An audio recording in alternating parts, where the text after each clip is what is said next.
વાત કંઈક આમ છે.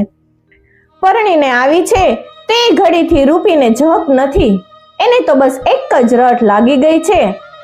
અને બાપોદર ગામના આઘા ઓરિયામાંથી જ્યારે રૂપી ધોળી માટીના થર ખોદી રહી હોય છે ત્યારે એને ભાન નથી હોતું કે ઓરિયાની ભેખડમાં પોતે કેટલી ઊંડી ઊંડી ચાલી જાય છે.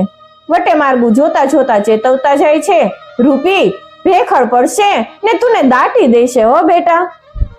પણ રૂપી તો મેરની દીકરી, એને તો એના ઘર ખોરડા આભલા જેવા ઉજળા કરવા છે. ઓરડામાં કમાનો વાળવી છે, દાણા ભરવાની મોટી મોટી કોઠીઓ ઘડીને તેના ઉપર નકશી કરવી છે, ગોખલા કંડારવા છે, ભીત ઉપર ચિત્રામણ આલેખવા છે. રૂપીને ઠાવકી, ચીકણી ને માખણના પીંડા જેવી ધોળી માટી વગર કેમ ચાલે? દટાઈ જાય તો એ શું?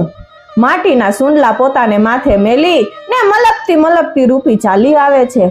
ધમ ધકતા તાપમાં એનું રૂપાળું મોં રાતું ચોળ થઈ આવે છે. મોતીની શેર વિખરાણી હોય તેવા પરસેવાના ટીપા ટપકતા આવે છે. કુવાને કાંઠે મેરાણીઓ મોઢા મચકોડી ને વાત કરે છે, ન ભાઈ આ તો નવી નવાઈની આવી છે, કુવામાં પાણી જ રહેવા નથી દેતી.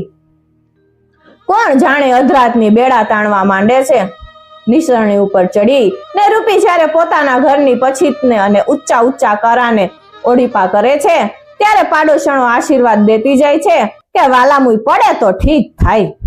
ભૂખી તરસી વહુને આખો દિવસ ઓડીપો કરતી નિહાળી ને સાસુ સસરો હેતા ઠપકો આપે છે, અરે રૂપી ખાધાની એ ખબર ન પડે બેટા. અને માથે ચારે છેડે છૂટું ઓઢણું ઢળકે છે.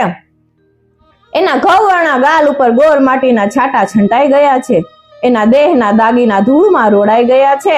શરણાઈસી એના હાથની કળાયો કોણી સુધી ગારામાં ગરકાવ થઈ જાય છે. તોય રૂપીના રૂપ કાંઈ અચતા રહે.